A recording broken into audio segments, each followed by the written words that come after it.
Om Haryo, Pak Haryo, atau saya biasanya panggilannya akrabnya Ko Haryo ya. Senior saya di salah satu perusahaan, dulu saya masih unyu-unyu ya. Pak Haryo sudah jadi senior ya. Sekarang saya tetap minta petunjuk dan mentoring dari beliau ya. Terima kasih Ko Haryo sudah diberikan kesempatan untuk bisa sharing ya. Senang bisa ketemu malam ini online dengan Bapak Ibu semua ya dalam satu acara yang menurut saya sangat luar biasa, komunitas digital marketing club ya. Nah, hari-hari belakangan kita tahu pandemi merebak, naik turun, gelombang satu, gelombang dua, yang mudah-mudahan segera selesai ya. Dan banyak perusahaan yang mengalami juga tantangan-tantangan. Leaders dalam hal ini dituntut punya terobosan-terobosan. Malam hari ini kita akan ngobrol ya tentang leader as a coach. Ya, sebelum kita mulai ngobrol-ngobrol, saya akan cerita dulu beberapa hal ya. Jadi saya suka cerita mengenai legenda ataupun kisah kerajaan. Ya, jadi pada zaman dulu kala ya di salah satu belahan di India sana ya, ada satu kerajaan yang sangat makmur ya. Hiduplah seorang raja yang sangat bijak dengan memiliki putra mahkota ya, putra mahkota atau anak putra lah ya. Kalau zaman dahulu itu yang jadi raja biasanya adalah laki-laki ya, beda dengan sekarang ya. Kalau sekarang sudah emansipasi ya, pria dan wanita bisa jadi pemimpin di masa sekarang. Zaman dulu raja itu dipilih, kemudian akan mewariskan tahtanya kepada salah satu putra yang layak. Ya. Nah, dia punya dua putra. Kemudian dia sudah usia lanjut dan dia berpikir, kepada siapa saya harus mewarisi tahta ini? Ya, karena dua-duanya putranya ini sangat pintar, ya, bijaksana dan semuanya baik. Nah, perlu pilihan yang tepat untuk bisa mewariskan tahtanya. Nah, setelah raja berpikir, kemudian berdiskusi dengan perdana menteri, akhirnya timbullah satu ide, ya, dan raja memberikan satu pertanyaan. Ya. Pertanyaannya begini, dipanggillah kedua, si sulung dan si bungsu. Ya. Sulung dan bungsu, saya sudah tua, Baginda sudah tua, Baginda akan mewariskan tahta ini kepada kalian berdua. Syaratnya satu, Baginda akan memberikan satu buah keping uang emas, tolong beli benda yang mewakili visi dari Anda. Ya, Bagindanya bilang. Baiklah, Baginda. Ya, jadi anaknya terima satu-satu uang emas ya. Oke, sudah terima. Pulanglah mereka ke istana masing-masing ya. Hari berganti hari berlalu, kemudian sudah 3 hari. Ya, Bagindanya panggil balik ya. Oke, rasanya cukup nih, udah 3 hari. Ya, karena sulung ya, sulung punya hak duluan lah. Ya, dipanggil lah si sulung. Oke, sulung, dengan uang emas yang saya berikan, apa yang kamu beli? Ayahku Baginda Raja, katanya si sulung.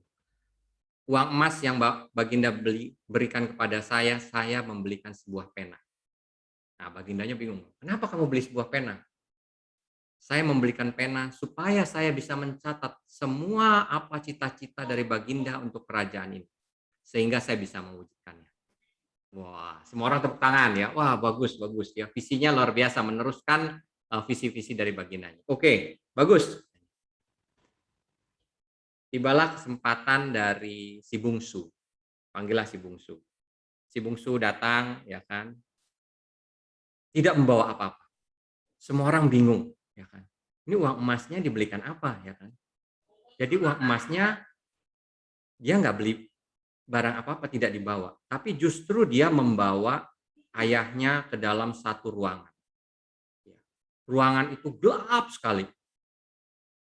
Ya, dan si ayah bingung dan bertanya, bungsu, kenapa kamu bawa saya ke dalam ruangan gelap ini?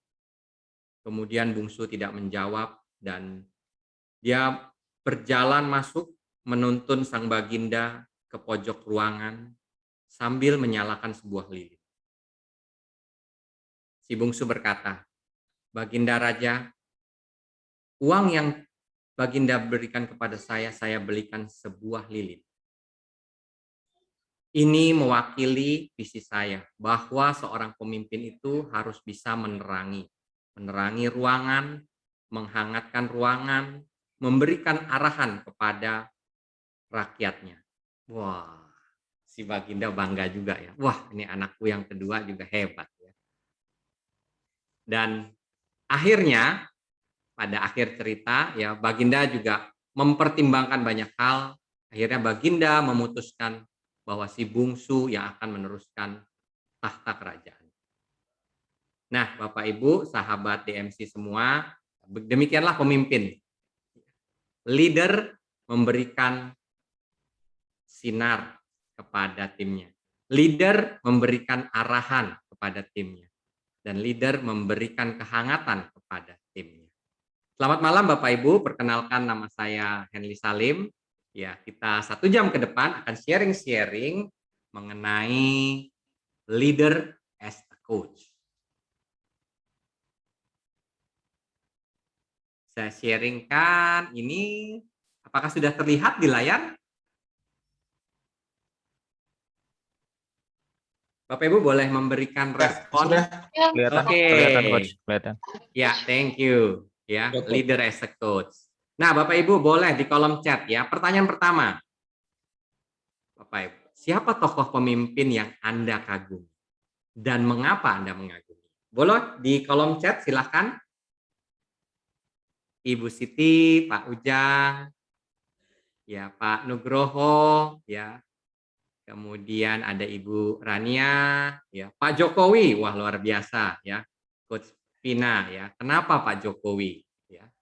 Kita harus tahu kenapa. Ada pasti sisi-sisi yang kita kagumi dari seorang pemimpin ya. Nah, Bu Safa Soekarno ya, Bung Karno ya, proklamator kita. Ada lagi yang lain silakan di kolom chat ya. Siapa tokoh pemimpin yang Anda kagumi dan mengapa Anda mengaguminya? Ya. Nah, Ibu Silviani ya, Habibie. Nah, Pak Ujang Soleh, Pak Karno penuh dengan wibawa, betul sekali ya. Ini wibawanya bukan cuma di Indonesia ya, tapi sampai dengan dunia ya. Pak Lawrence ya, Pak Lawrence Lendang, Pak Jokowi karena beliau orang yang tulus, berbakti sepenuhnya pada negara, betul sekali ya. Ini Ibu Vina karena beliau sangat humble, santai tapi tegas, dahsyat ya. Nah, Ibu Siti ya. Nah, ini juga sosok yang luar biasa nih. Bu Siti mengagumi Ibu Susi ya. Kalau macam-macam tenggelamkan ya, Bu. Oke. Ya, oke. Terima kasih ya responnya ya. Jadi masing-masing dari kita punya sosok pemimpin yang kita kagumi. Dan kita juga mengagumi salah satu sifat. Bahkan kita kadang-kadang mencontoh dari sifat tersebut. Ya, wajar. Dan itu buat kita menjadi satu role model. Nah, leader. Apa sih leader itu? Ya, kalau John Maxwell bilang, John Maxwell ini salah satu tokoh kepemimpinan ya di Amerika sana bilang bahwa leadership adalah kemampuan untuk mengobtain follower ya. Pemimpin kalau nggak ada pengikut bukan pemimpin. Ya. Pemimpin kalau sendirian itu bukan pemimpin namanya ya. Pemimpin pasti ada pengikutnya ya, mulai dari pemimpin rumah tangga ya, pemimpin rumah tangganya, pemimpin di bisnis, pemimpin di tingkat RT RW ya sampai dengan negara ya. Dan John Maxwell juga mengatakan bahwa leader menjadi hebat bukan karena powernya, tapi kemampuan untuk mengempower timnya. Ya, jadi nggak bisa kerja sendiri, tapi harus mengempower timnya. Pertanyaannya adalah, apakah Bapak Ibu seorang leader? Ya, tolong di kolom chat, apakah Anda seorang leader? Ya, Ibu Silviani, Ibu Laili, Ibu Rania, Pak Suprapto, are you a leader?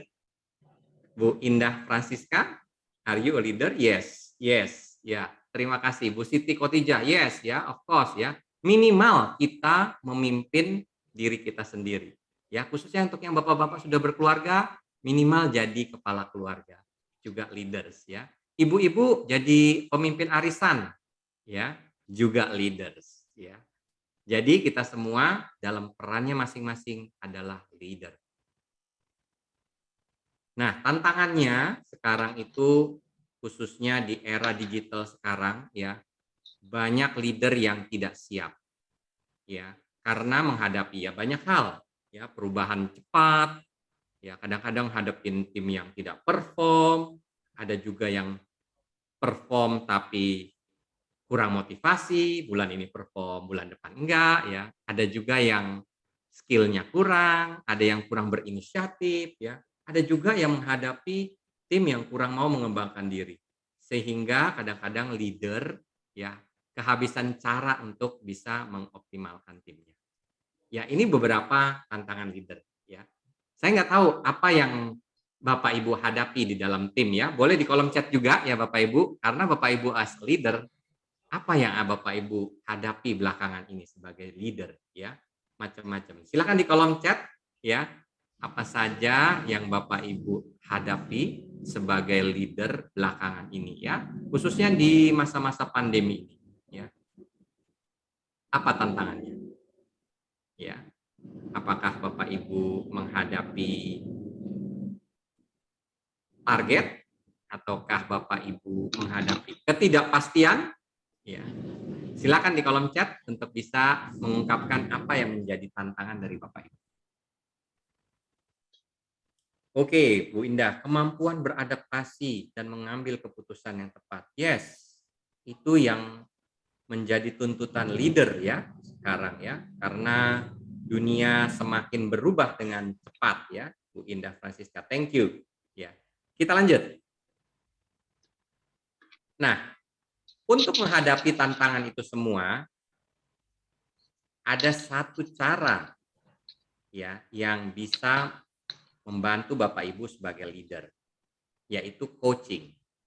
Kenapa coaching? Ya, nanti kita akan bahas sekilas ya apa itu coaching. Nah, kita pernah dengar ya pepatah mengatakan kasih orang ikan, maka kamu akan memberinya makan 1 hari.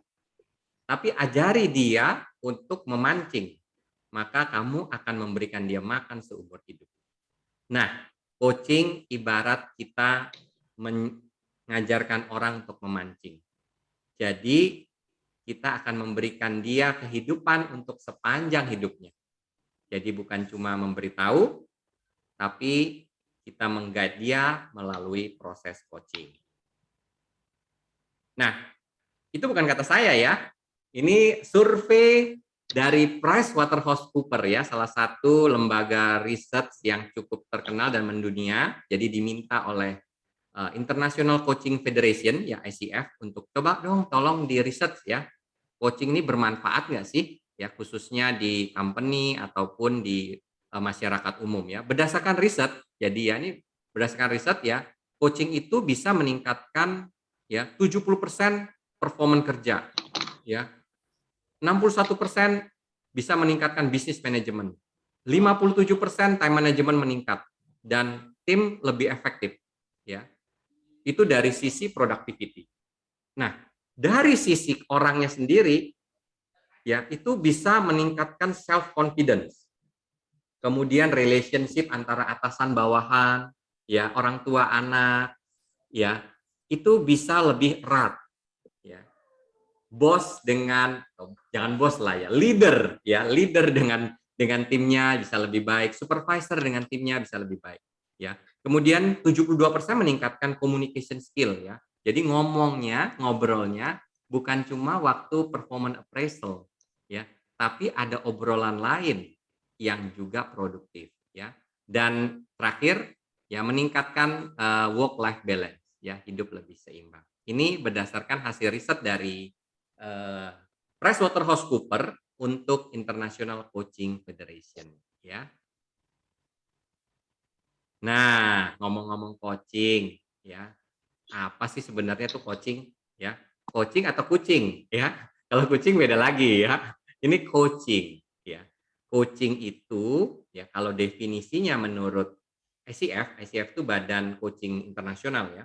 Jadi ini kemitraan antara coach sama coachee. Coachee ini orang yang di-coach lah, gampangnya. Klien lah ya. Dalam proses yang kreatif untuk mengubah pikirannya sehingga bisa potensinya si klien ini keluar. Ya. Tapi prosesnya bukan dengan memberitahu. Ya.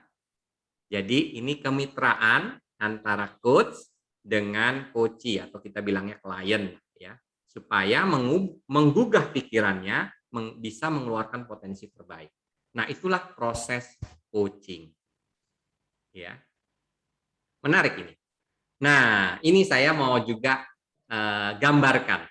Jadi proses coaching itu, ini ada dua ya, asking itu bertanya, telling itu memberitahu.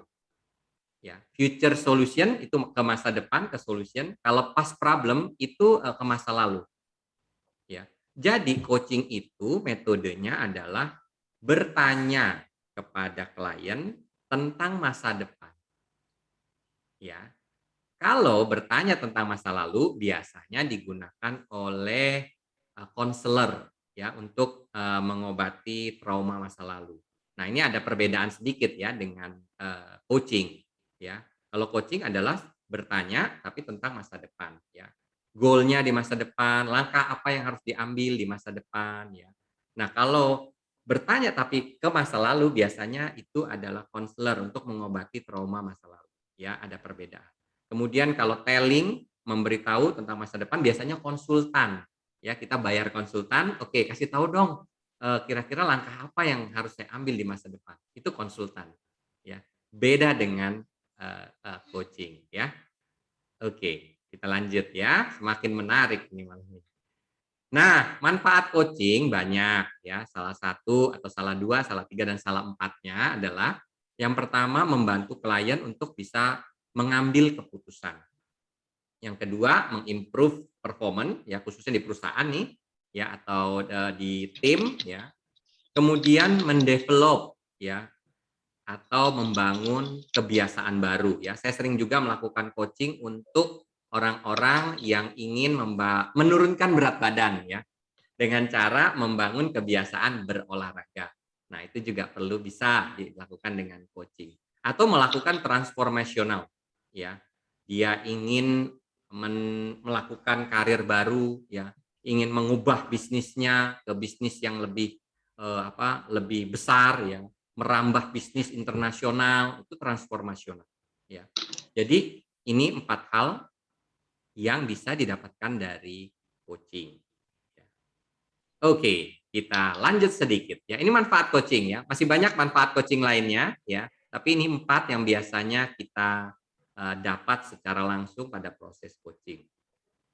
Nah, intinya gini ya. Coaching itu membantu si klien dari posisi sekarang ya ke posisi yang dia inginkan ya. Saya bisa geser sedikit nih ya. Ada target ya. Kemudian ada goal-nya, achievement untuk mencapai visi ya, ini bisa dicapai. Karena kita percaya klien itu sudah punya sumber dayanya. Hanya perlu di-trigger dengan pertanyaan-pertanyaan, dorongan-dorongan. Ya, itu dari sisi coaching. Nah, nanti juga kaitannya sama kita leader as a coach. Ya, kadang-kadang nih leader-leader kita nih sebagai leader suka sotoy. Ya, sotoy ya. Tahu ya ibu-ibu, bapak-bapak sotoy ya. Sok tahu ya permasalahan. Belum bertanya tapi sudah langsung menyimpulkan. Ya. Nah, nanti kita udah mulai harus berubah nih. As leader as a coach ya, mulai banyak bertanya. Pertanyaan-pertanyaan yang powerful, yang menggali, yang memotivasi, tapi bukan memberitahu. Ya, itu yang jadi tantangan sekarang leader as a coach. Ya, bagaimana membawa tim kita dari posisi sekarang ke posisi yang kita inginkan. Nah, ini coaching mindset ya. Sebagai seorang coach, kita leader sebagai coach, kita itu harus punya mindset bahwa semua orang itu resourceful, sumber daya itu ada di mereka. Ya, mereka hanya perlu di-trigger, didorong, dimotivasi, ya.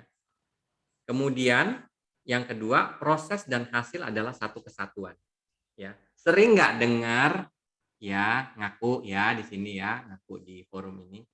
Leader-leader bilang, pokoknya saya nggak mau tahu akhir bulan harus capai target, ya. Sering ya dengar itu ya, tapi di sini nggak ada lah. Leader-leader di sini mencintai proses semua ya, melakukan planning dengan baik, melakukan coaching ya secara berkala ya. Kemudian baru bisa mencapai hasil ya. Jadi proses tidak akan mengkhianati hasil. Ya, kalau kita hanya fokusnya ke hasil, ya percaya satu saat dia akan stuck karena ada hal yang belum diberesin ya. Sepertinya familiar ya Pak. Tadi ada yang menjawab Pak Daniel ya kayaknya ya. Target ya langsung ya. Oke. Nah, jangan lupa ya, coaching mindset juga harus punya mindset seorang coach adalah semua orang pada dasarnya baik. Orang itu ingin bertumbuh ya. Orang itu ingin baju ya. Hanya mereka ada keterbatasan pandangan yang perlu kita buka.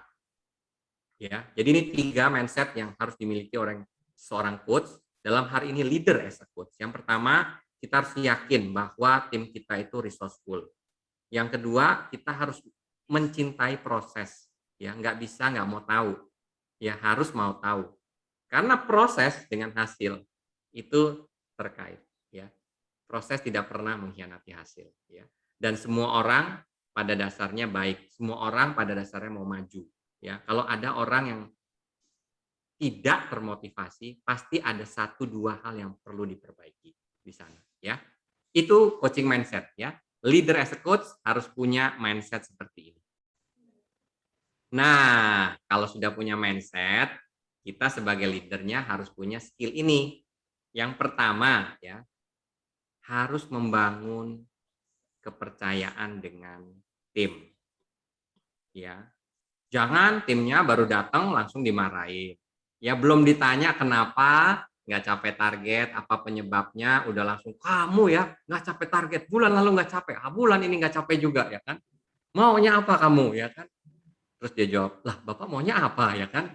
Nah kan, ya jadi harus building trust supaya permasalahan di lapangan atau real permasalahannya bisa terungkap, tidak ditutup-tutupi.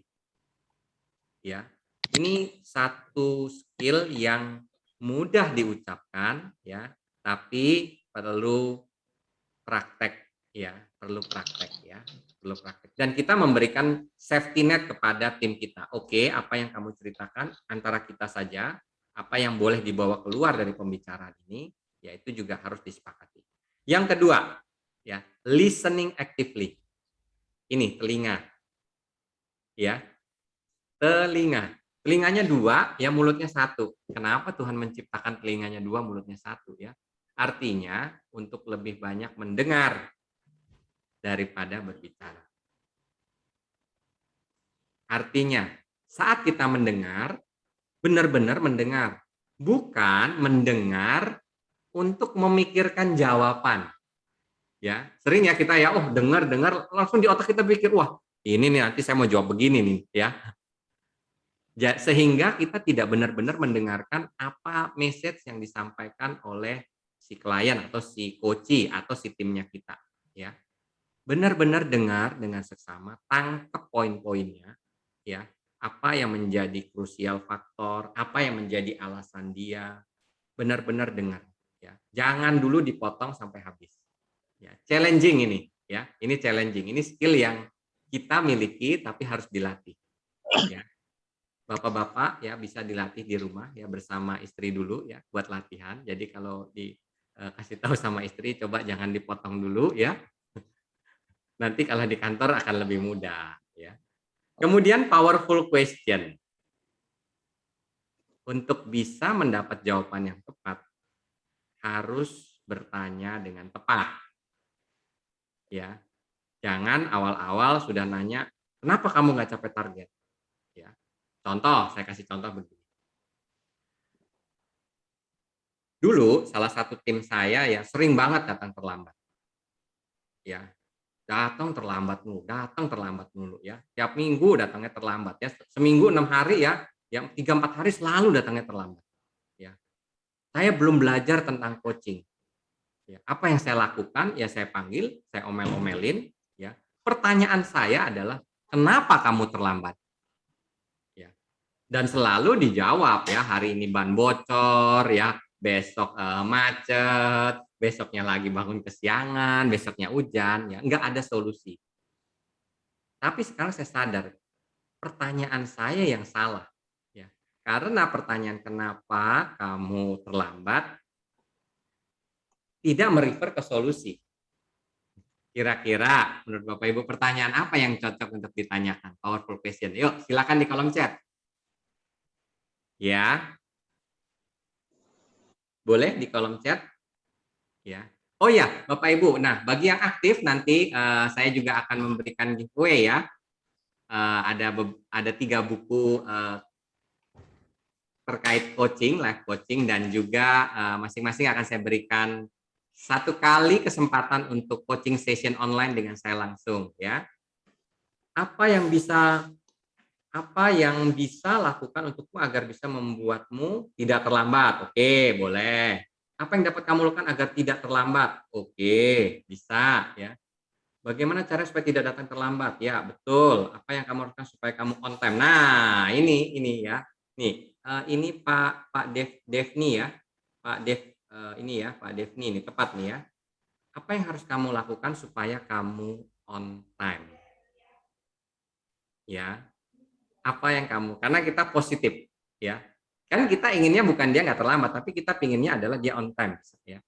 Ya, jadi pertanyaan powerful questionnya apa yang bisa atau kamu harus lakukan supaya kamu bisa datang on time atau lebih awal ya. Itu good question ya, kayak gitu contohnya ya, powerful question ya. Jadi hati-hati waktu kita bertanya kita mendapat jawaban, salah bertanya salah mendapat jawaban. Oke? Ya, ini 2 skill yang penting ya. Skill yang ketiga, clarified, active facilitating dan supporting ya. Kalau kita mendengar kita nggak paham, jangan malu bertanya. Ya, kadang-kadang leaders belum selesai dijelasin sudah langsung konklusi di kepalanya. Oh, berarti dia males nih, datangnya terlambat dulu, nggak bisa dibilangin. Ya. Oh, berarti dia nih sudah nggak mau kerja lagi nih. Oh, berarti dia ini ya langsung ada solusi. Perlu di-clarify dulu ya, apa yang dia maksud ya, apa motif di baliknya ya. Ya. Kemudian kita memfasilitasi dia untuk melakukan transformasi. Ya, karena transformasi bisa dilakukan kalau kita udah ngerti motifnya dia apa yang menyebabkan dia seperti itu. Dan dia juga menyadari. Dan tentu saja sebagai leader dan sebagai coach kita harus mensupport dia. Ya. Ini 3 hal yang sebagai leader harus menguasai skill ini. Ya, building trust and safety dengan tim, kemudian mendengar actively, ya, mendengar lebih banyak dibandingkan ngomong, mendengar untuk menyimak, bukan untuk memikirkan jawaban. Kemudian kita sebagai leader as a coach harus juga mulai berlatih bertanya yang tepat. Apa yang kita tanya, itu kita dapat jawaban. Salah bertanya, jawabannya salah. Tepat bertanya, jawabannya akan tepat. Dan yang terakhir, ya ini saya sering bilang jangan sotoy ya, kita clarified lah ya. Kita tanya ulang apa yang dimaksud, ya mengapa begini, ya kan apa motif di baliknya, ya kan. Kemudian bagaimana bring it solution ke depan. Ya. Itu 3 skill yang wajib dikuasai oleh leader as a coach. Ya, ini tips buat para leader ya untuk bisa jadi coach yang baik ya. Ini dalam bahasa Inggris, tapi intinya adalah talk with them, not down to them. Artinya ngobrol, ya jangan menekan. Ya, ngobrol, diskusi, jangan menekan. Ya, saat trust sudah terbangun, ide itu bisa disalurkan. Ya, kita ngomong dikit aja sudah bisa ditangkap. Ya. Kemudian yang kedua, sebagai leader, admit when you made mistake. Ya. Kalau salah, jangan jaim. Ya. Kalau salah, akui aja salah. Ya, that's it. Ya, supaya menjadi budaya juga, sehingga kesalahan itu tidak ditutup-tutupi. Ya. Kemudian keep it short and simple. Ya, jangan panjang lebar kali tinggi, sehingga message-nya nggak tersampaikan. Yang keempat, active listening. Ya, 2 telinga, 1 mulut. That's why harus banyak mendengar dibandingkan ngomong.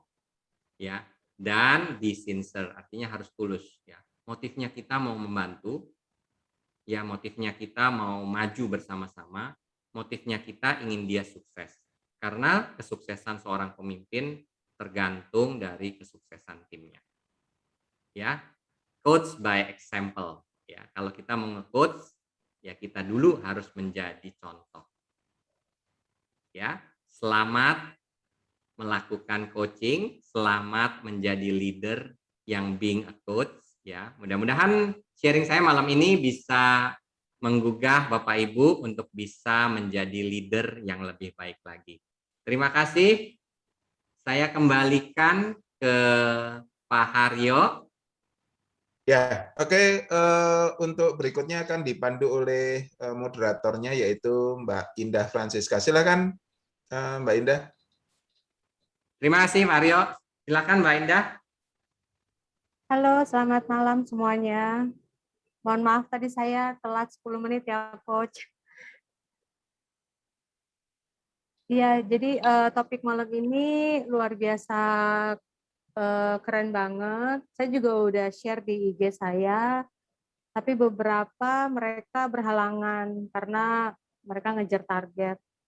Jadi hari ini mereka tetap canvassing malam ini. Akhir bulan ya biasa ya. Jika para peserta ada yang mau ditanyakan, boleh silakan ditanyakan.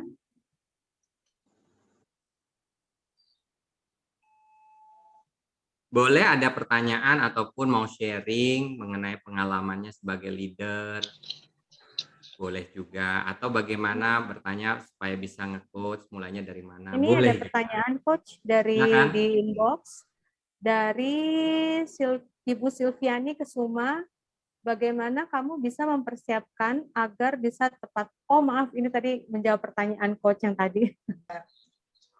Oke, kalau gitu saya coba untuk bertanya ya. Ini Bu Silviani ada mengangkat tangan, silakan. Ya. Iya, makasih. Mungkin menarik sekali ya tadi materi yang disampaikan. Boleh minta materinya nanti, Coach? Boleh nanti saya share ya. Nanti lewat Bu Indah ya. Bu Indah boleh nanti dibantu ya. Materinya bisa di-share. Ya. Yang menarik tadi itu yang pertama tentang kalau seorang coach itu masa depan.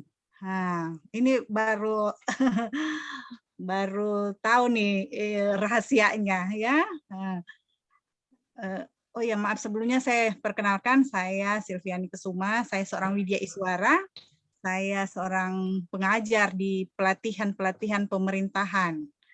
Nah, tugas coach ini memang sering untuk mendampingi para peserta pelatihan, para ASN, aparatur sipil negara, untuk menyelesaikan aksi perubahan dan kegiatan-kegiatan pelatihan. Nah, yang saya ingin tanyakan tentang kadang-kadang kita diberikan tugas itu, tugas untuk pendampingan dan sebagai coach. Nah, kesulitannya adalah kita ingin menerapkan, ya lebih banyak mendengar, kemudian lebih ini sebagai coach yang benar-benar coach yang efektif, itu kesulitannya adalah bahwa coach kita itu mengharapkan kita membantu mereka gitu. Jadi lebih banyak bertanya gimana caranya, ya itu kesulitannya. Nah, kira-kira untuk menghindari seperti itu bagaimana, Coach? Terima kasih. Ya, menurut Ibu Silviani seperti apa, Bu?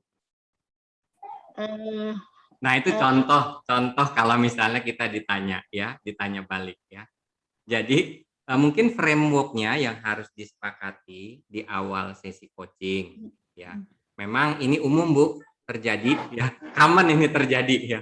No worry, ini terjadi di mana-mana ya. Jadi orang belum pada paham bahwa coaching itu adalah menggali dari diri sendiri. Orang masih confusing dengan mentoring. Mentoring artinya dia minta dimentor oleh seorang mentor lah ya, mendapat saran ya. Itu dua hal yang berbeda. Karena kalau mentoring, ibunya harus punya pengalaman di bidang itu, sehingga bisa memberikan saran. Itu mentoring. Tapi kalau coaching, bukan itu. Prosesnya adalah menggali potensi, men-trigger pemikiran dia. Nah, saran saya, framework-nya di awal disepakati dulu dengan para klien coaching. Misalnya Bapak Ibu, oke, kita akan ada sesi coaching, ya. Coaching itu dijelasin dulu, Bu. Yang tadi saya ada 4 kuadran itu, ya. Coaching itu adalah resource pool-nya dari Bapak Ibu, ya. Saya dalam hal ini sebagai partner untuk mendampingi, mengeluarkan potensi terbaik dari Bapak Ibu. Nah, framework-nya dulu dibangun. Ya, itu yang pertama. Kalau Ibu mendampingi para ASM. Nah, lain halnya sedikit dengan kalau leader as a coach. Ya, leader as a coach itu ada namanya directive coaching sama non directive. Ya, yang harus umum ditanyakan adalah biasanya non directive. Kita nggak boleh memberikan arahan. Tapi kalau leader as a coach ini kan dilema nih. Kadang-kadang harus berikan arahan kan, boleh memberikan arahan, tapi hanya di awal. Misalnya kita memberikan pertanyaan-pertanyaan yang men-trigger ataupun statement-statement yang men-trigger. Misalnya berdasarkan data, tim kita sudah tidak mencapai target sekian persen. Nah, kemudian udah mulai jam ke pertanyaan. Ya. Gitu ya. Mudah-mudahan bisa membantu Bu Silviani. Jangan khawatir, it's happen many times ya, banyak terjadi juga di proses-proses coaching saya ya, karena kita juga perlu kembali menjelaskan di depan bahwa proses coaching itu ini loh. Jadi ekspektasi si klien atau si coachee udah paham, oh kalau proses coaching itu saya akan banyak ditanya, terus jawaban itu pasti akan dari saya ya. Nah, tugasnya si coach menanya dan jangan lupa tracking atas komitmen yang dibuat oleh klien. Ya, coach suka lupa nih, setelah selesai coach nggak nyatet, nggak nanyain ulang ke kliennya terkait komitmen apa yang harus dilakukan. Karena idealnya sesi coaching itu tidak dilakukan sekali, tapi dilakukan bertahap. Ya, itu mudah-mudahan bisa menjawab pertanyaan Bu Silviani yang luar biasa ya, benar-benar praktek di lapangan yang dihadapi ya. Terima kasih Bu. Baik, terima kasih. Ada pertanyaan lagi nih Coach. Jadi dari Sohibmo Arema yang pertama, apakah ada perbedaan jika kita mengcoaching satu orang karyawan dengan jika kita mengcoaching tim?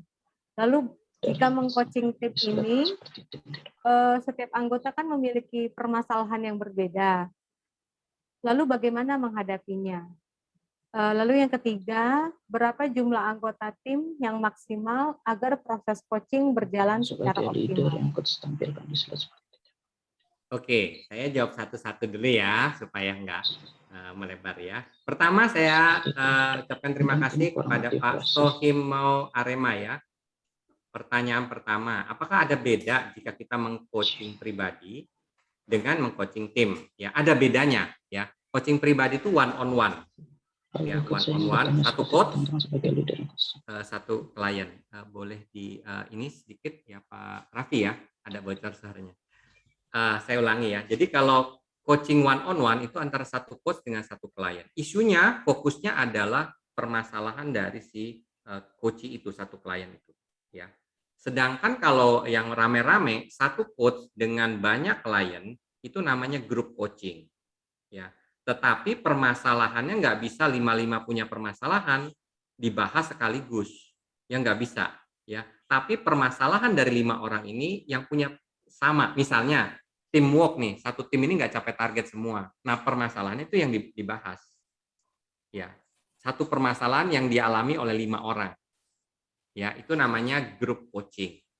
Ya, pertanyaannya bisa satu, jawabannya nanti dari 5 orang itu.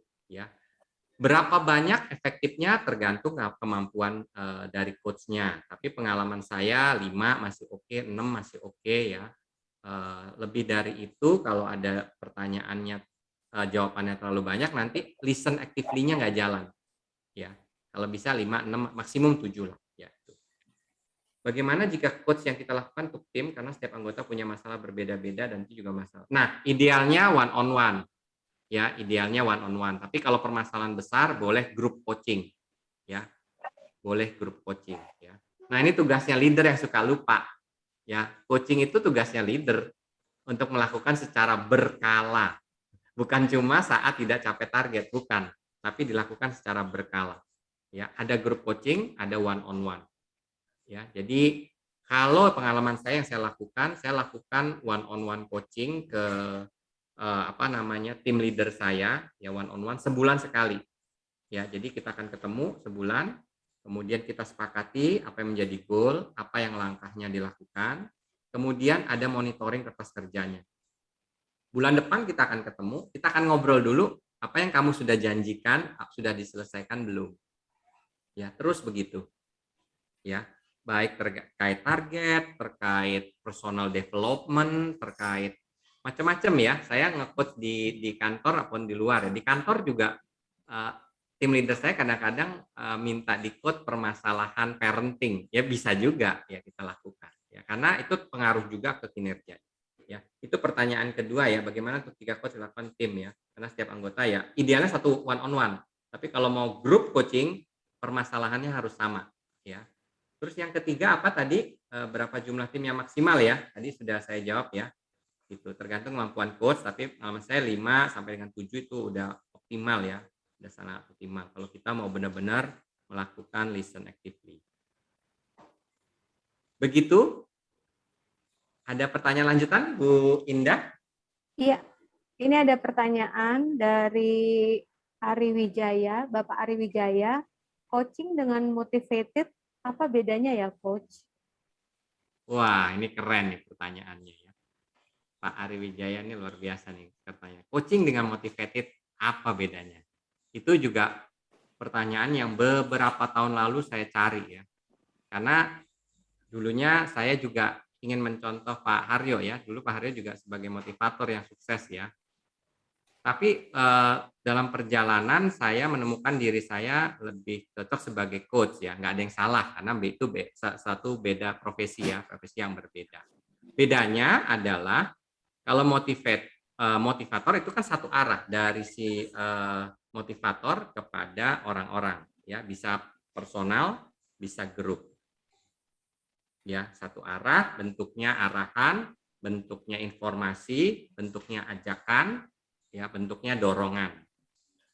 Ya. Nah, sedangkan proses coaching itu adalah menggali potensi dari klien. Ya, tanggung jawab kesuksesannya sebagian besar ya ada di klien. Coach itu mendampingi, ya punya tanggung jawab juga, cuma punya tanggung jawabnya adalah mendampingi. Ya. Kita tidak disarankan sebagai coach memberikan advice.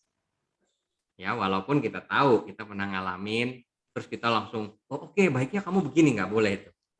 Ya, kita harus banyak tanya ke dia. Ya, menurut kamu langkah apa yang sebaiknya diambil? Ya, ada perbedaan di situ. Ya, jadi mudah-mudahan bisa menjawab ya. Itu Pak Ari Wijaya. Ya, oke. Terima kasih, Coach. Terima kasih. Mudah-mudahan bisa langsung praktek ya. Ya, amin. Siap. Ada lagi nih, sepertinya Pak Ari Mulyono. Ya, dari Pak Ari Mulyono, apakah coach itu teorinya harus sesuai bidang yang dikuasai? Sebab perusahaan kami pernah meng-hire coach secara kelompok, tetapi kurang menguasai industri kami. Jadi akhirnya kurang terlalu berhasil. Ya, prinsip dasarnya, ya langsung ya saya jawabnya. Prinsip dasarnya coach itu tidak harus menguasai ya secara mendalam karena tidak memberikan advice tapi men-trigger ya, itu prinsip dasarnya. Tetapi kalau sampai nggak tahu banget apa yang terjadi di lapangan, tidak mempelajarinya, strukturalnya nggak dipelajari, lah dia juga bingung nanti mengajukan pertanyaannya kan, karena nggak memahami ya. Biasanya yang dilakukan oleh business coach adalah mereka pelajari. Ya, mereka pelajari dulu kliennya, strukturnya seperti apa, proses bisnisnya seperti apa, kemudian isu-isu besarnya apa. itu biasanya ada interview dulu di awal antara coach dengan HR dan top leader, ya, sebelum masuk ke proses coaching, ya, sehingga pertanyaannya bisa relevan, bisa pas, ya. Mungkin kalau pengalaman yang dialami oleh Pak Ari, ya, mungkin ini praduga saya mungkin lebih ke penggalian informasinya di awal yang kurang, ya, sehingga mungkin kurang bisa menggali lebih dalam. Ya, itu memang challenging, ya. Challengingnya coach adalah dia harus tahu, tapi dia tidak boleh memberikan saran, ya. Kemudian ada Pak Ujang, silakan. Izin coach, bagaimana cara agar tidak ada batasan jarak antara atasan dan bawahan? Selain menjadi atasan, saya ingin menjadi sahabat ke semua tim. Oke, ini bagus banget ya. Karena ini yang sebenarnya dibutuhkan juga sebagai leader as a coach. Ya, ini pertanyaan Pak Ujang benar-benar menyadarkan kita semua nih ya. Bagaimana cara agar tidak ada batasan jarak antara atasan dan bawahan? Selain menjadi atasan, saya ingin menjadi sahabat ya. Nah, tipsnya Pak Ujang, pertama-tama no judgment, ya. Ya, jangan sampai tadi baru diungkapkan langsung kita ngejudge. Itu yang pertama. Yang kedua, pernah nggak Pak Ujang ngobrol-ngobrol dengan tim, tapi obrolannya jangan urusan kerjaan lulu. Pernah, Coach. Nah, itu salah satu tipsnya ya. Jadi kalau setiap dipanggil urusannya pekerjaan mulu ya, itu pada tim juga waktu dipanggil sudah membangun blokade. Ya, ada waktunya kita bicara di luar pekerjaan ya. Itu juga salah satu tips untuk bisa membangun building trust ya. Tuh. Dan jangan lupa saat mereka mengungkapkan permasalahannya itu juga menjadi permasalahan sebagai leader. Jadi nggak bisa pointing ke mereka semua, tapi ada tanggung jawabnya kita untuk solve juga. Ya, itu as leader supaya terbangun team building-nya. Ya, ini tentunya nggak bisa instan, Pak. Ya, perlu waktu. Ya, perlu waktu. Ya, bonding itu perlu waktu. Ya. Oke, Pak Ujang, semoga bisa menjawab ya. Selamat berpraktek. Ya, selamat chit chat dengan timnya. Baik, Coach. Terima kasih arahannya. Coach, ada pertanyaan yang terlewat nih.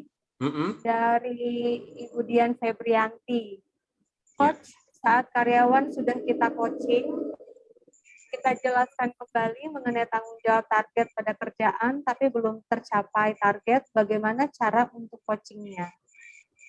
Oke, pertanyaannya adalah apakah dia kekurangan motivasi atau dia kekurangan skill? Nah, itu yang juga harus digali oleh coach. Kalau dia kekurangan motivasi, teruskan di coach menggali motif dari kenapa dia bekerja. Apa yang men-trigger dia bekerja? Apa yang dapat memotivasi dia bekerja? Kalau ini masalah motivasi. Tapi kalau masalah skill, mau dimotivasi seperti apa juga akan mentok. Yang dia perlukan adalah training, mentoring. Ya, jadi seorang coach juga harus bisa define. Enggak semua permasalahan bisa diselesaikan dengan coaching. Ya, enggak semua permasalahan bisa diselesaikan dengan coaching. Tetapi coaching bisa identify masalahnya. Ya, jadi kalau masalahnya motivasi, lanjutkan coachingnya sampai mendapatkan kenapa dia tidak termotivasi. Apa alasan dia bekerja? Apa value-value-nya? Untuk siapa dia bekerja? Ya. Nah, itu terus digali. Tapi kalau masalahnya adalah dia motivasi, ya rajin, tapi nggak capai target, karena apa? Skillnya kurang. Ya, pertanyaannya adalah skill apa yang kamu butuh tingkatkan? Jadi dia ke training, kasih tahu HRD atau atasannya. Ya, jadi itu dulu di define. Ya, jadi nggak semua permasalahan bisa selesai dengan coaching. Ya, ada yang lain juga yang perlu ditambahkan. Tapi minimal coaching bisa mengidentify permasalahan. Oke, itu semoga bisa membantu dan bisa menjawab pertanyaannya. Tadi dari Bu Dian Febrianti. Bu, tolong di-identify ya Bu, nanti kenapa udah di coaching tidak capai target terus. Apakah kurang termotivasi atau skillnya belum cukup? Ya. Baik. Ini ada pertanyaan yang keren banget sih, Coach. Bagaimana dari Lali Saryanti, Ibu Lali Saryanti, bagaimana caranya kita sebagai leader saat mau coaching tim, tapi tim tidak ketakutan duluan saat dengar kita mau coaching? Oke, ini menarik ya, ini menarik. Ini pertanyaan yang sering muncul dan saya juga menghadapinya. Pertama kali saya mau meng-coaching tim saya, ya belum tahu tuh mereka coaching. Wah, dipanggil sama, ya kalau saya di kantor dipanggilnya Pak ya, kalau diumumkan coach ya. Wah, dipanggil sama Pak Henry. Salah apa nih kita rame-rame ya kan? Ya kan mau di coaching ya. Coaching itu di benaknya teman-teman waktu itu adalah mereka mau ditanya kenapa nggak capai performan, ya mau di istilah quote unquote diadili lah ya. Nah, kesan pertama itu kalau kata iklan, kesan pertama begitu menggoda. Kesan pertama Anda meng-coaching itu meninggalkan bekas. Ya. Jadi, pastikan dalam sesi coaching khususnya di awal-awal no judgment. Ya, no judgment. Ya, sebagai coach, leader as a coach ya. Sementara tuntutan targetnya tolong di switching dulu ya. Menjadi curiosity ya, keingintahuan kalau kita mau meng-coach terkait target. Atau saran saya justru jangan coach urusan target dulu, coach urusan yang lain dulu yang ringan-ringan. Kalau Anda mau belajar coaching. Ya, tapi di awal-awal no judgment. Ya, jangan menjudgment, jangan memberikan saran, ya, lebih banyak bertanya dan mendengar. Istilahnya gampang curhat deh, ya. Tapi ini lebih curhatnya terarah, ada topiknya. Ya, ada topiknya. Ya. Itu dilakukan beberapa kali, kemudian nanti bonding itu akan muncul. Nah, tips. Nah, di sini ada Bu Vina nih, salah satu coach teman saya juga belajar ya. Coaching itu tools-nya banyak ya. Bisa melalui metode bertanya atau salah satu yang kami juga explore adalah menggunakan kartu bergambar. Ya, jadi kita kayak main kartu aja, kayak main-main gitu ya, kocok kartu kemudian diambil salah satu kartu, gambarnya apa, oke kita cerita. Ya oke, bagaimana pendapat kamu tentang masa depan kamu ya dikaitkan dengan gambar ini. Nah, mereka cerita ya. Kasih mereka cerita ya. Ya kita dengar. Nah, itu untuk membangun keakraban ya. Orang kalau disuruh cerita awalnya nggak mau ya, tapi kalau kita nggak judgement, pengalaman saya ya, pertemuan kedua, ketiga itu ya, wah dari 1 jam bisa jadi 2 jam, 3 jam ngomong lu ya. Dan kita kalau bisa jangan motong ya, dengerin aja ya. Kita kasih time frame aja waktu. Oke, masing-masing ya, masing-masing orang 15 menit misalnya. Ya, atau kita kasih bola satu ya. Yang boleh ngomong adalah yang pegang bola ini. Bolanya cuma satu di grup ya misalnya ya. Kalau kita di grup, kita kasih satu, oke, yang boleh ngomong yang pegang bola ya. Yang lain dengerin temennya ngomong. Jadi kalau temennya udah selesai ngomong, bolanya dioper. Oke, giliran kamu ngomong. Termasuk saya sebagai di situ. Ya. Nah, itu salah satu pengalaman atau tips bagaimana supaya tim ya, tim ada yang bocor ya. Sarjono ya. Mohon dibantu di mute ya. Oke. Itu salah satu tips bagaimana membangun bonding dan trust dengan tim sehingga waktu diajak coaching bergairah, mau, seneng. Ya. Dan jangan lupa apa yang mereka ngomongin di dalam sesi coaching, jangan diomongin lagi ke orang lain. Tadi ya saya habis kasih coaching sama dia, wah gawat tuh dia tuh ya. Masa begini. Nah, itu nggak boleh. Itu ada dalam kode etiknya sebagai si coach. Ya, pembicaraan yang dilakukan ya sampai di situ aja. Ya, kecuali ada izin dari si klien atau si tim yang kita coaching. Ya, mungkin itu salah satu tips yang bisa diterapkan Bu Laili ya untuk bisa melakukan coaching ya. Itu di kepalanya masyarakat umum coaching itu seperti proses menginterogasi, makanya jadi ketakutan. Padahal bukan seperti itu. Nah, kita yang sudah tahu makanya harus merubah ya, dibenerin ya supaya proses coaching meningkatkan produktivitas. Ya. Oke.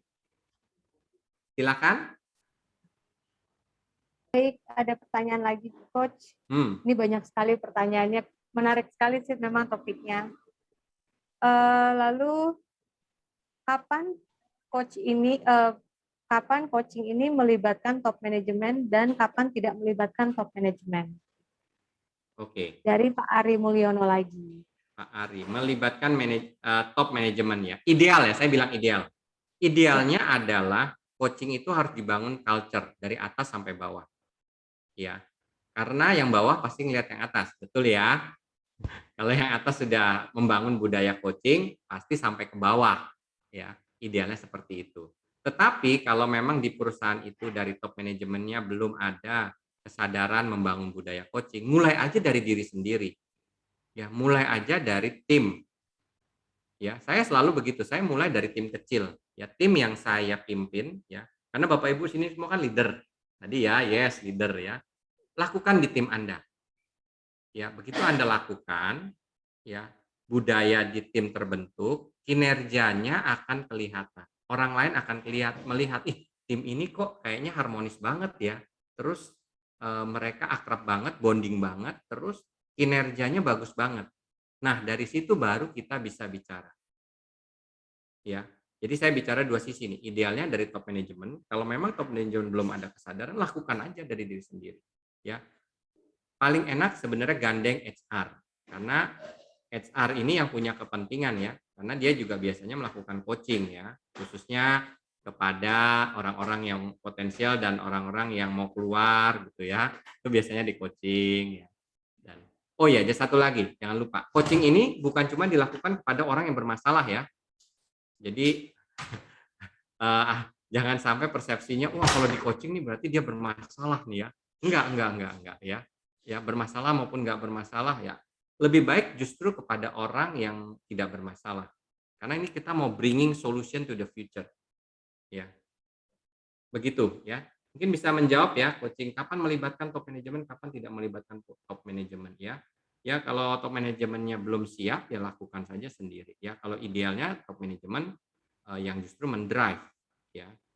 Itu. Dan paling ideal sebenarnya ada external coach yang di-hire ya dari luar yang dedicated untuk meng-coach ya. Itu biasanya lebih objektif ya. Nah, Kak Vina udah bilang yes. Kak Vina ya. Oke, nanti bisa juga experience intuitive coaching ya kalau nggak kliennya ataupun timnya susah mengungkapkan ya bisa pakai kartu untuk coba membuka pembicaraan ya terkait topik. Ada lagi nih pertanyaan, silakan yang mana dulu nih Kak? Kak Indah tolong dibantu ya. Saking banyaknya. Ini ada pertanyaan Menarik. dari Bapak Sohib Mo.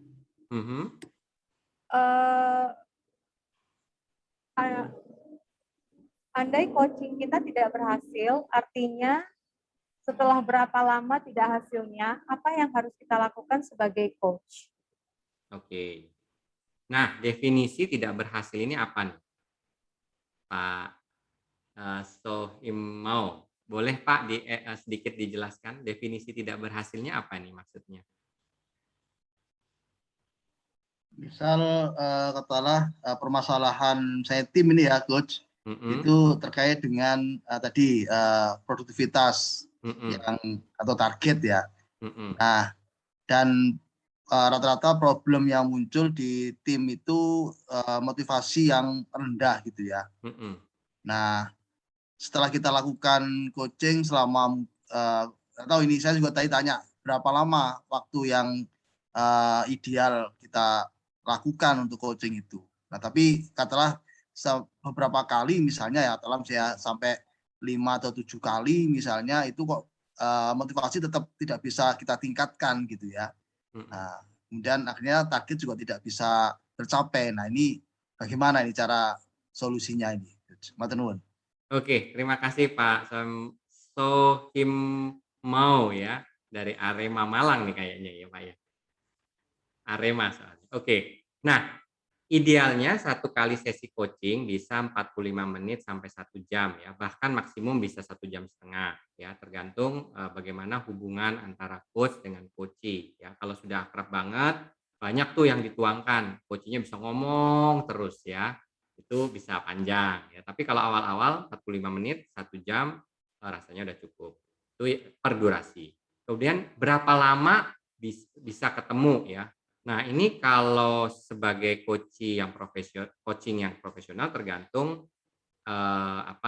kontrak ya. Biasanya untuk meng-coach satu orang 5 kali pertemuan ya. Tapi kalau leader as a coach udah selayaknya setiap bulan kita meng-coach. Ya, setiap bulan kita meng-coach. Ya. Kalau permasalahannya motivasinya belum bangkit, artinya Pak, kita belum menemukan penyebabnya. Kenapa orang ini tidak termotivasi? Penyebabnya belum ketemu tuh Pak. Bapak harus gali terus ya dengan pertanyaan-pertanyaan. Ya. Nah, indikatornya kalau Bapak jangan sampai gini. Kalau saya sebulan ini kita nge-coach, kemudian ada langkah yang disepakati, kemudian kan kita akan ketemu lagi bulan depan. Ya, tapi ternyata target tidak tercapai juga. Nah, di antaranya harus ada reporting kegiatan atau proses yang dia sudah sepakati mau dilakukan, itu dilakukan nggak? Karena target nggak akan tercapai kalau ini langkah-langkahnya tidak dilakukan. Ya, jadi harus ada tracking. Ya, idealnya kalau kita coachingnya bulanan, trackingnya mingguan. Ya, itu ada tools-nya Pak untuk bisa men-tracking langkah-langkah apa yang disepakati. Karena pada akhir sesi coaching biasanya kita nyepakatin tuh, oke, goalnya ini ya.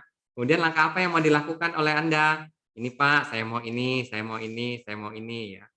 Nah, itu yang di-track. Ya. Oke, mudah-mudahan bisa menjawab ya, Pak. Nah, proses coaching, Pak, harus sabar karena ini proses.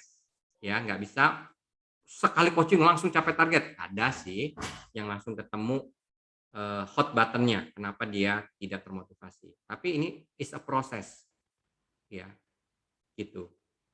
Semoga bisa menjawab ya Pak. Selamat praktek ya untuk mengcoaching, itu adalah tugas kita sebagai leader ya untuk mengcoach. Lanjut. Baik, ini ada pertanyaan yang di atasnya juga masih ada.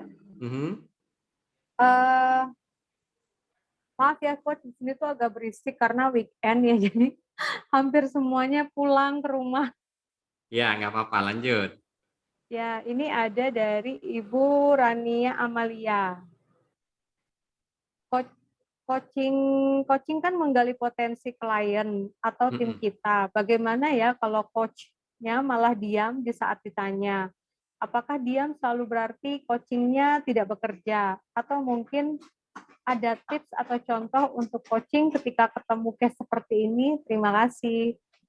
Oke, pertanyaannya dari siapa, Kak Indah? Rania Amalia. Oke, Kak Rania Amalia. Tadi yang dimaksud mungkin coachingnya ya, tidak mau ngomong ya? Iya, betul. Kliennya nggak mau ngomong. Ya, kenapa kliennya nggak mau ngomong? Ayo, karena belum terbangun bonding, belum terbangun trust. Ya, pasti ngomong-ngomong lah orang takut saya nanti di-coach sama atasannya ini nanti malah saya diomelin, malah kena SP ya, belum terbangun. Itu kemungkinan yang pertama yang biasa terjadi. Kedua, si coach atau si leader sebagai coach nggak sabaran, belum chit-chat di awal, langsung nembak pertanyaan. Mbok yang ngobrol-ngobrol dulu, ya kan, gimana kabarnya, bagaimana keluarga di rumah, ya kan, apa yang kamu rasakan sekarang lagi ngerjain apa sih, ya. Nah, bondingnya itu perlu waktu, perlu pemanasan ya. Jangan langsung tembak, oke, kita punya waktu 45 menit, ya. Pertanyaan pertama, ya itu nggak mau ngomong dia, ya. Nah, itu salah satu tipsnya. Ya, biasanya saya itu gini, ada namanya di points of view yang salah satu yang saya belajar, kita membangun pause dulu. Artinya saat kita ketemu, oke, let's relax, kita dengarkan musik bareng, apa musik yang kamu sukai, ya kemudian kita silentkan handphone kita untuk kita nggak terganggu ngobrolnya. Ya, udah tenang semua, habis itu baru kita ngobrol-ngobrol dulu santai.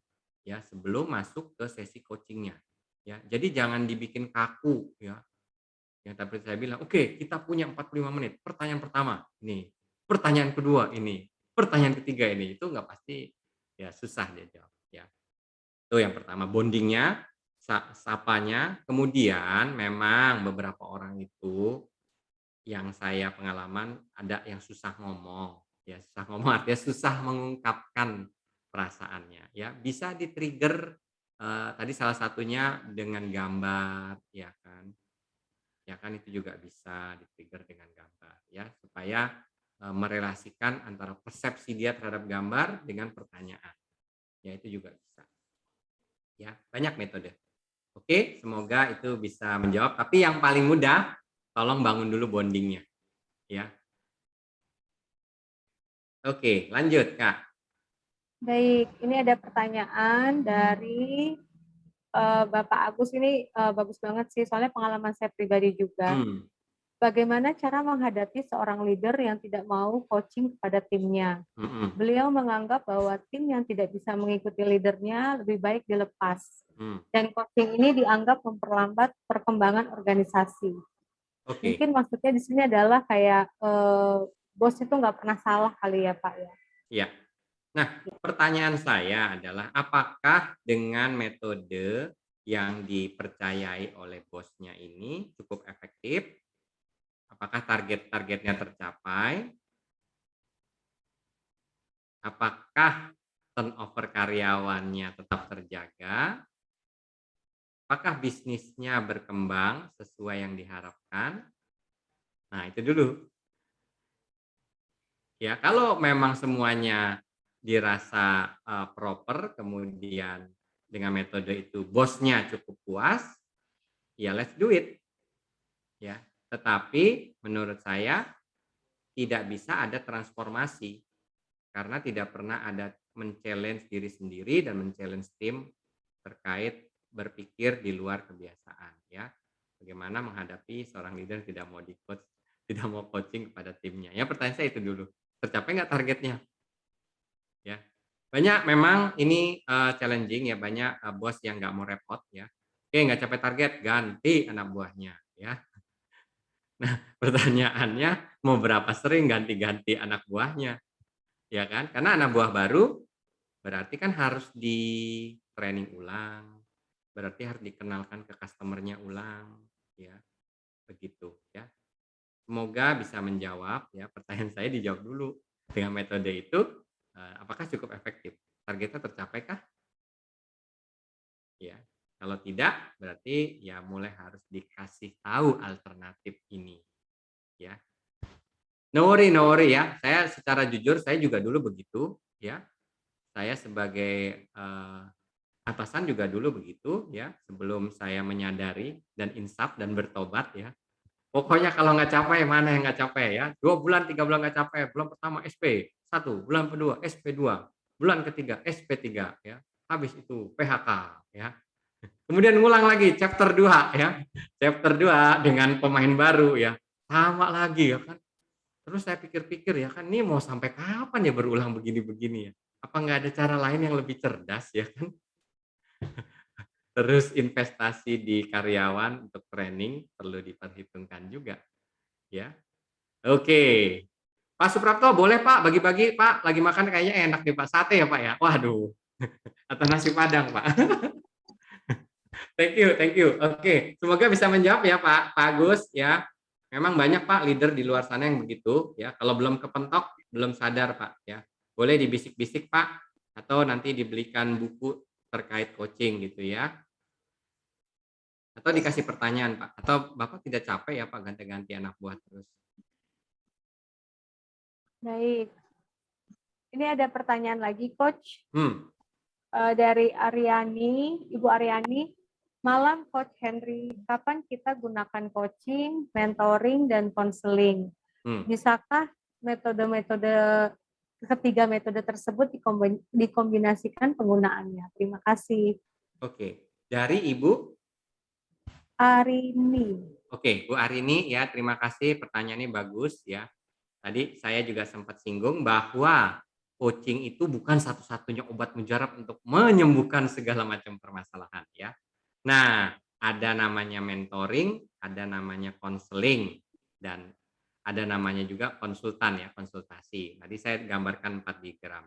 Nah, sebagai coach ya, kalau kita tidak punya kemampuan untuk melakukan konseling atau mentoring, ya harap diakui dan di-refer kepada yang punya kompetensi. Jadi jangan sok jago, oke, saya sebagai coach, mentoring bisa. Apa mau apa? Konseling bisa.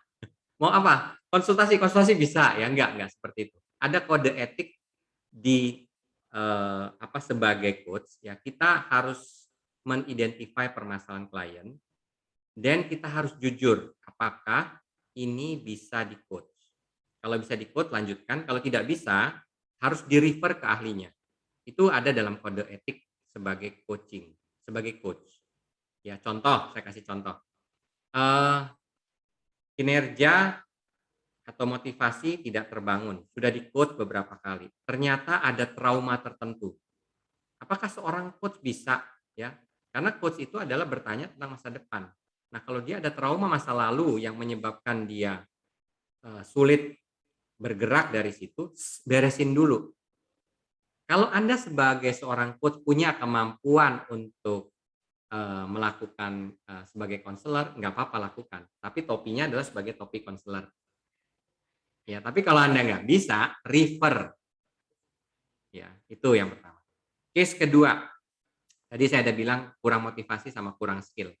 Ya, kurang skill sebagai coach bisa didorong di coach untuk dia ditanyakan untuk skill apa yang kamu butuh, kemudian training apa yang kamu butuh, ya kan? Apa yang harus kamu tingkatkan, bisa. Tapi kalau dia pada saat yang sama si coach itu punya kemampuan dan pengalaman di bidang yang sama, dia boleh berpindah sebagai mentor. Ya, boleh dia berpindah sebagai mentor. Oke, ya udah berarti kamu harus saya mentoring nih. Karena mentoring metodenya beda. Mentoring memberitahu apa langkah yang kamu harus lakukan berdasarkan pengalaman seorang mentor. Ya, jadi bisa dilakukan bersamaan kalau si coach punya keahlian itu. Kalau enggak jangan. Ya, kalau enggak jangan. Lebih baik refer ke ahlinya. Ya, mudah-mudahan ini bisa menjawab. Ya, oke. Kita lanjut. Terima kasih. Ini ada 2 pertanyaan lagi ya, Coach ya. Boleh. Ya. Dari Ibu Rofi, halo Coach, izin bertanya. Jika tim tidak perform dan tim juga kurang motivasi, apakah hanya dengan coaching untuk menggugah tim buat up atau dengan pendekatan yang lainnya juga, Coach? Iya. Jadi coaching itu untuk mengetahui permasalahannya. Ya, jadi permasalahan biasanya ada 2 yang besar, kurang motivasi atau kurang skill. Jadi, kalau kurang motivasi, saya bilang teruskan coach, ya sampai kita ketemu permasalahannya untuk bisa menggugah dia untuk bisa bergerak dan bermotivasi. Kalau kurang skill, bisa juga di coach di awal untuk men-trigger dia kira-kira skill apa yang dia perlu tingkatkan. Tetapi ngisi skillnya itu bukan di coach, tapi dorong dia ke training, ke trainer, ya atau on the job training. Ya, jadi sekali lagi coaching bukan untuk semua permasalahan, tapi untuk mengidentifikasi permasalahan sehingga bisa mencarikan solusi yang pas. Ya, dan solusi itu harus timbul dari kliennya, dari kesadaran klien. Gampangnya gini, Bapak Ibu kalau diomongin suruh ngerjakan sesuatu sama kalau kesadaran itu timbul dari diri sendiri. Mana yang lebih kuat? Ya, tentunya yang dalam diri sendiri. Nggak usah jauh-jauh deh. Anak-anak sekarang remaja. Ya, kalau kita omongin, ya masuk kiri keluar kanan, ya kan kadang-kadang. Ya kadang-kadang masuk. Tapi kalau kita men-trigger apa yang menurut dia penting, apa yang menjadi kepentingan dia, itu akan lebih termotivasi dan bisa berjalan. Ya, mungkin itu bisa menjawab sekilas ya. Tolong diidentifikasi dulu Bu, kenapa nggak mencapai targetnya, ya. Jadi harus sabar dengan prosesnya. Lanjut. Ya, ini ada satu pertanyaan terakhir. Bagaimana mengcoaching tim agar tim tersebut bisa lebih inisiatif dan kreatif. Oke, kembali ke pertanyaannya, ya, itu juga bagian tugas dari seorang coach. Bagaimana dia bisa bertanya sehingga membuat si coach, si klien berpikir dengan berbagai alternatif. Ya, itu juga peran dari seorang coach. Ya, men-trigger provoking thoughts, ya, memprovoking pemikiran-pemikiran dari si klien. Ya, dengan pertanyaan-pertanyaan. Ya, jadi itu tugasnya coach. Bagaimana caranya? Ya belajar dan berlatih sebagai seorang coach. Ya. Oke ya, mudah-mudahan itu bisa menjawab ya. Jadi peran coach juga tuh. Baik. Apakah ada pertanyaan lagi? Bisa silahkan langsung ditanyakan via live.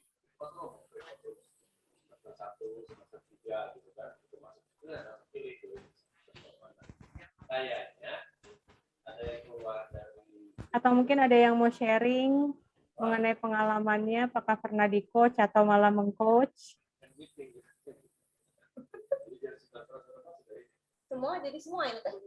Oke, Kak Indah, itu kan ada beberapa giveaway, nanti tolong juga bisa di arrange ya kepada siapa yang beruntung. Kemudian juga ada kesempatan untuk bisa di coach dengan saya langsung ya terkait tantangan yang dihadapi oleh Bapak Ibu ya. Satu kali sesi coaching dengan saya, nanti kalau mau dilanjutkan juga kita bisa obrolin ya.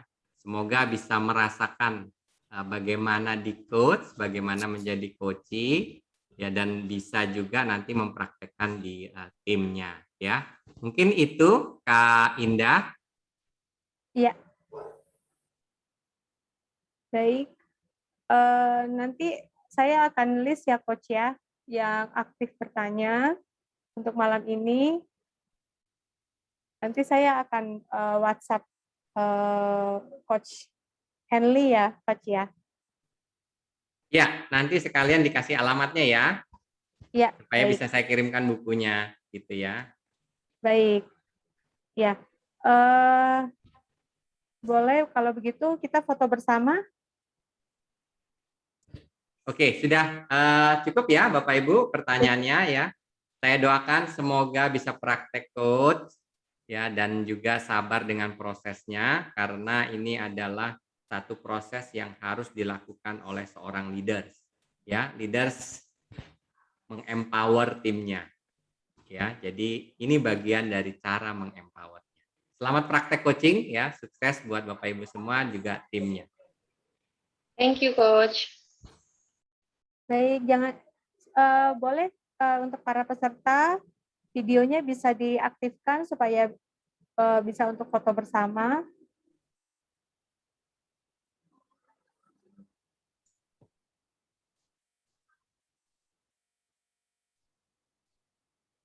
Boleh dikasih aba-aba Kak, biar bisa senyum, yang ganteng-ganteng, yang manis-manis kasih jempol. Pak Antoni Safandi, terima kasih sudah datang. Kak Vina, terima kasih. Aduh, ada Om Balde nih, senior saya. Boleh dihitung, Kak Indah, atau saya foto? Iya, boleh. Saya foto ya? Ya. 3, 2. Oke, sekali lagi kasih senyum yang terbaik ya. Boleh kasih hati, kasih jempol ya kan. Oke, senyum 3, 2, 1. Oke, mantap. Ya, nanti fotonya akan segera saya kirim ke Kak Indah juga untuk bisa dibagikan ya. Terima kasih. Thank you. Pak Stefan, Pak Yusuf Lukito udah hadir. Bro Stefan dari Bandung. Kak Vina, thank you supportnya Kak. Ya, thank you, nih. Pak. Senior-senior saya sudah datang nih. Kak Antonius, Pak Baldwin, ya Pak Raffi, Pak Joko. Koharyo, saya kembalikan ke Koharyo. Ya baik, terima kasih Bapak Ibu teman-teman atas atensinya pada malam hari ini ya. Kalau masih ada pertanyaan dipersilahkan, mungkin ada yang masih mau ngobrol-ngobrol atau mungkin untuk giveaway-nya langsung saja Pak Coach Henley yang pilih. Dari sekian ini tadi mungkin bisa dipilih, langsung diumumkan aja di sini. Ya, boleh ya. Mungkin satu dari saya, satu dari Kak Indah, satu lagi dari Pak Haryo ya. Boleh ya Kak? Boleh. Jadi ada 3 nih ya. Oke, dari saya tadi yang pertama kali soalnya menjawab langsung merespon dari Ibu Silviani Kesuma dari Palu ya. Selamat. Oke, nanti tolong di chat alamatnya, saya kirim buku sama ada kesempatan untuk 1 kali coaching session ya, Bu. Ya, siap. Makasih. Baik, ada lagi? Indah, silakan. Iya, kalau saya memilih Bapak Ari Mulyono. Bapak Ari Mulyono, ya. Oke, masih ada Pak Ari Mulyono? Masih ada? Terima kasih, Coach. Oke, Pak Ari Mulyono, ya. Satu lagi Coach Hendy aja yang pilih. Ya, Oke, Pak Ari Mulyono, terima kasih, Pak.